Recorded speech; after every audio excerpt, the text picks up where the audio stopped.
The Enormous Crocodile by Roald Dahl. In the biggest, brownest, muddiest river in Africa, two crocodiles lay with their heads just above the water. One of the crocodiles was enormous, the other was not so big. "Do you know what I would like for my lunch today?" the enormous crocodile asked. "No," the not-so-big one said. "What?" The enormous crocodile grinned, showing hundreds of sharp white teeth. "For my lunch today," he said, "I would like a nice, juicy little child." "I never eat children," the not-so-big one said. "Only fish." "Ho, ho, ho," cried the enormous crocodile. "I'll bet if you saw a fat, juicy little child paddling in the water over there at this very moment, you'd gulp him up in one gollop." "No, I wouldn't," the not-so-big one said. "Children are too tough and chewy. They are tough and chewy and nasty and bitter." "Tough and chewy?" cried the enormous crocodile. "Nasty and bitter? What awful tommy-rot you talk. They are juicy and yummy." "They taste so bitter," the not-so-big one said. "You'd have to cover them with sugar before you can eat them." "Children are bigger than fish," said the enormous crocodile. "You'll get bigger helpings." "You are greedy," the not-so-big one said. "You are the greediest croc in the whole river." "I'm the bravest croc in the whole river," said the enormous crocodile.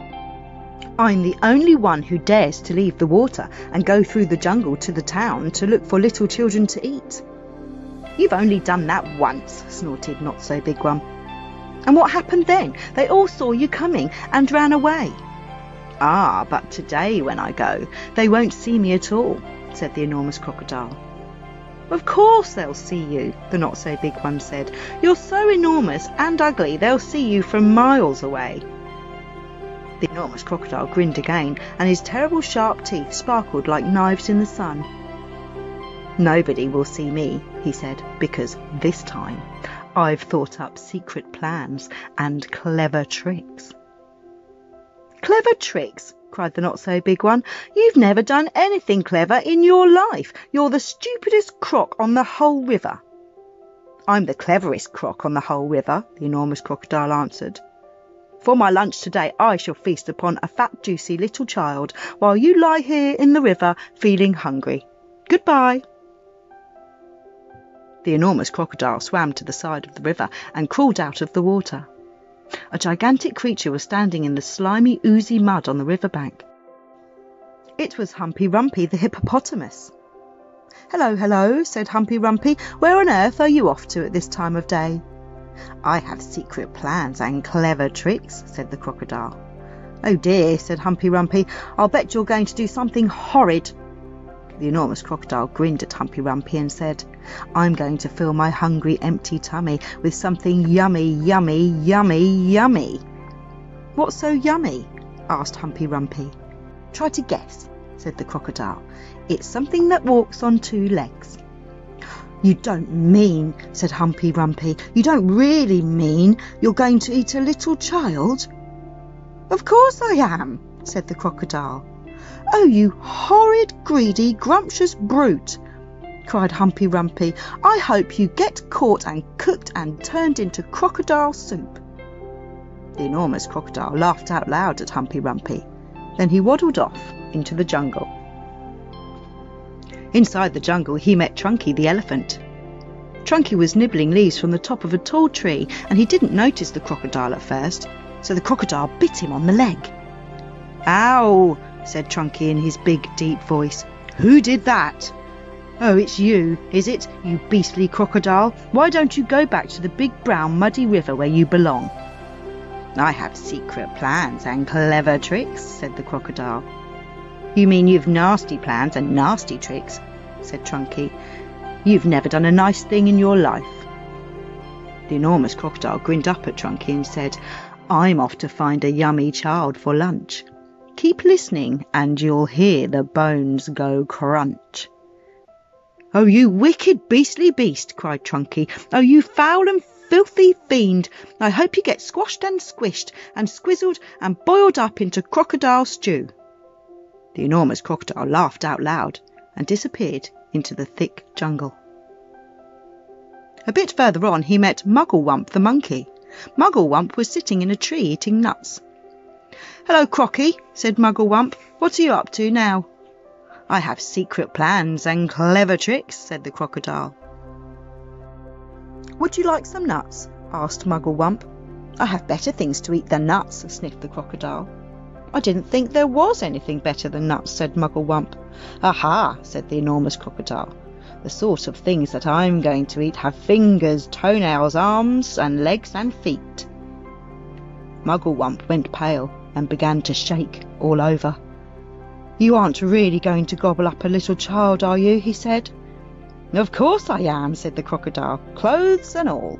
They taste better with the clothes on." "Oh, you horrid, hoggish croc," cried Mugglewump. "You slimy creature. I hope the buttons and buckles all stick in your throat and choke you to death." The crocodile grinned up at Mugglewump and said, "I eat monkeys too." And quick as a flash, with one bite of his huge jaws, he bit through the tree that Mugglewump was sitting in, and down it came. But just in time, Mugglewump jumped into the next tree and swung away through the branches. A bit further on, the enormous crocodile met the roly-poly bird. The roly-poly bird was building a nest in an orange tree. "Hello there, enormous crocodile," sang the roly-poly bird. "We don't often see you up here in the jungle." "Ah," said the crocodile, "I have secret plans and clever tricks." "I hope it's not something nasty," sang the roly-poly bird. "Nasty?" cried the crocodile. "Of course it's not nasty. It's delicious. It's luscious, it's super, it's muscious, it's duper, it's better than rotten old fish. You mash it and munch it, you chew it and crunch it. It's lovely to hear it go squish." "It must be berries," sang the roly-poly bird. "Berries are my favourite food in the world. Is it raspberries, perhaps? Or could it be strawberries?" The enormous crocodile laughed so much his teeth rattled together like pennies in a money box. "Crocodiles don't eat berries," he said. "We eat little boys and girls, and sometimes we eat roly-poly birds as well." Very quickly the crocodile reached up and snapped his jaws at the roly-poly bird. He just missed the bird, but he managed to catch hold of the long, beautiful feathers in its tail. The roly-poly bird gave a shriek of terror and shot straight up into the air, leaving its tail feathers behind in the enormous crocodile's mouth. At last, the enormous crocodile came out of the other side of the jungle into the sunshine. He could see the town not far away. "Ho, ho," he said, talking aloud to himself. "Ha, ha, that walk through the jungle has made me hungrier than ever. One child isn't going to be nearly enough for me today. I won't be full up until I've eaten at least 3 juicy little children." He started to creep forwards towards the town. The enormous crocodile crept over to a place where there was a lot of coconut trees. He knew that the children from the town often came here looking for coconuts. The trees were too tall for them to climb, but there were always some coconuts on the ground that had fallen down. The enormous crocodile quickly collected all the coconuts that were lying on the ground. He also gathered together several fallen branches. "Now for clever trick number 1, he whispered to himself.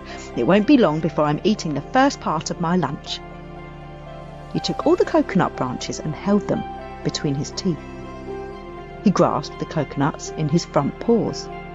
Then he stood straight up in the air, balancing himself on his tail. He arranged the branches and the coconuts so cleverly that he now looked exactly like a small coconut tree standing among the big coconut trees. Soon 2 children came along. They were brother and sister. The boy was called Toto, his sister was called Mary.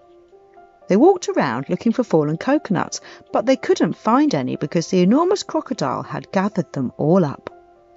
"Oh, look," cried Toto, "that tree over there is much smaller than the others, and it's full of coconuts. I think I could climb that one quite easily if you help me up the first bit." Toto and Mary ran towards what they thought was a small coconut tree. The enormous crocodile peered through the branches, watching them as they came closer and closer. He licked his lips. He began to dribble with excitement.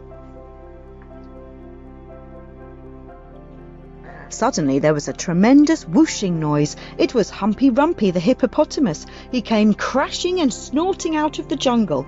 His head was down low and he was galloping at terrific speed. "Look out, Toto!" shouted Humpy Rumpy. "Look out, Mary! That's not a coconut tree. It's the enormous crocodile and he wants to eat you up." Humpy Rumpy charged straight at the enormous crocodile. He caught him with his giant head and sent him tumbling and skidding over the ground. "Ow-wee!" cried the crocodile. "Help! Stop! Where am I?" Toto and Mary ran back to the town as fast as they could. But crocodiles are tough. It is difficult for even a hippopotamus to hurt them. The enormous crocodile picked himself up and crept towards the place where the children's playground was. "Now for clever trick number 2, he said to himself. "This one is certain to work." There were no children in the playground at that moment. They were all in school. The enormous crocodile found a large piece of wood and placed it in the middle of the playground. Then he lay across the piece of wood and tucked in his feet so that he looked almost exactly like a seesaw. When school was over, the children all came running onto the playground. "Oh, look," they cried, "we've got a new seesaw." They all crowded around, shouting with excitement. "Bags, I have the first go. I'll get on the other end. I want to go first. So do I, so do I." Then a girl who was older than the others said, "It's rather a funny, knobbly sort of seesaw, isn't it? Do you think it will be safe to sit on?" "Of course it will," the others said. "It looks strong as anything." The enormous crocodile opened one eye just a tiny bit and watched the children who were crowding around him.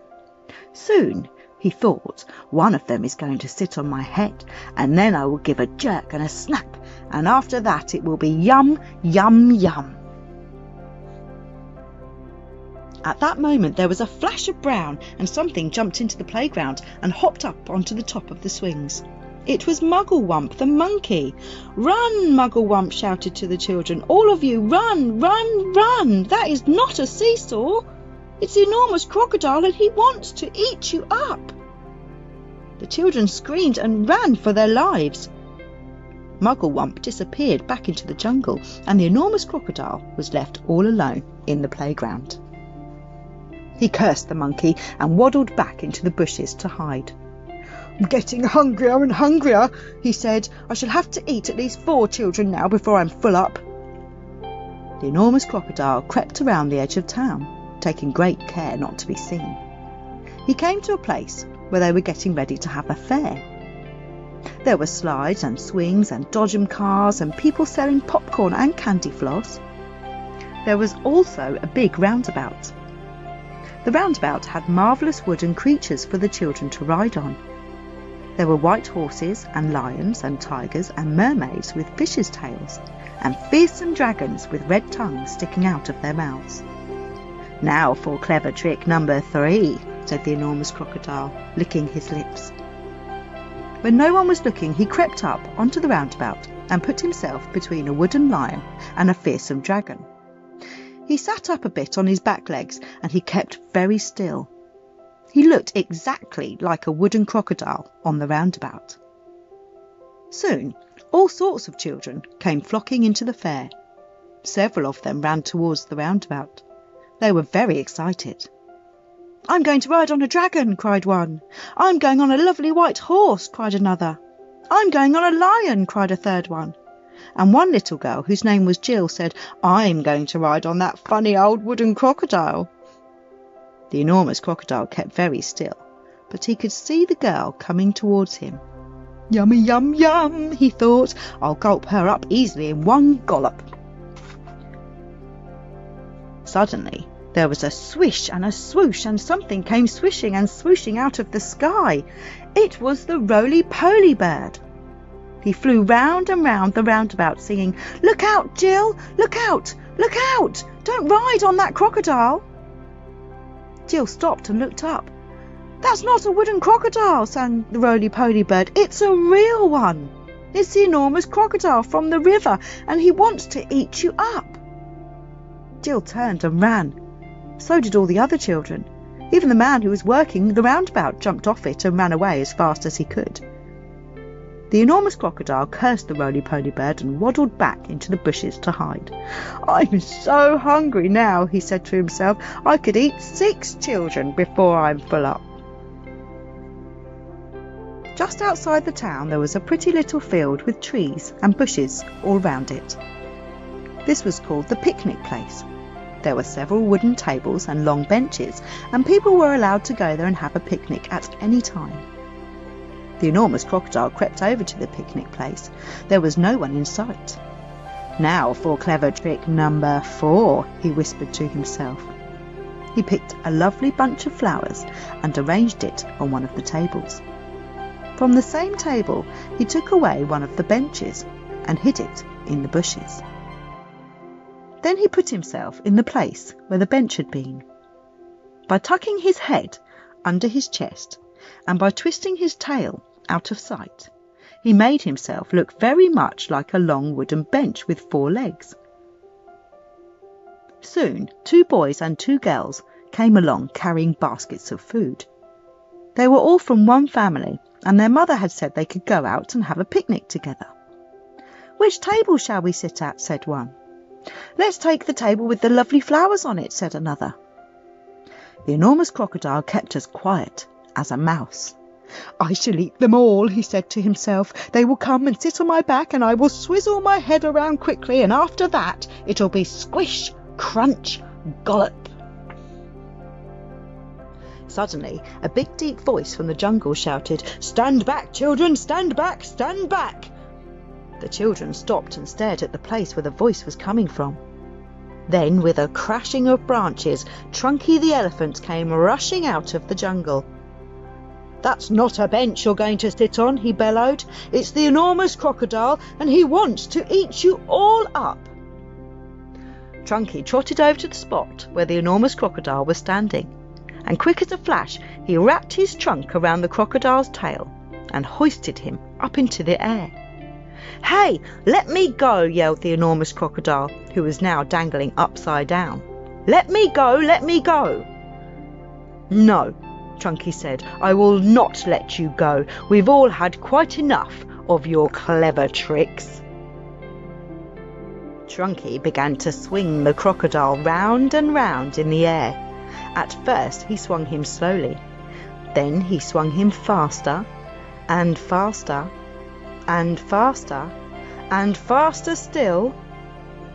Soon the enormous crocodile was just a blurry circle going round and round Trunky's head. Suddenly Trunky let go of the crocodile's tail, and the crocodile went shooting high up into the sky like a huge green rocket. Up and up he went, higher and higher, faster and faster. He was going so fast and so high that soon the earth was just a tiny dot miles below. He whizzed on and on. He whizzed far into space. He whizzed past the moon. He whizzed past stars and planets until at last, with the most tremendous bang, the enormous crocodile crashed headfirst into the hot, hot sun, and he was sizzled up like a sausage. The end.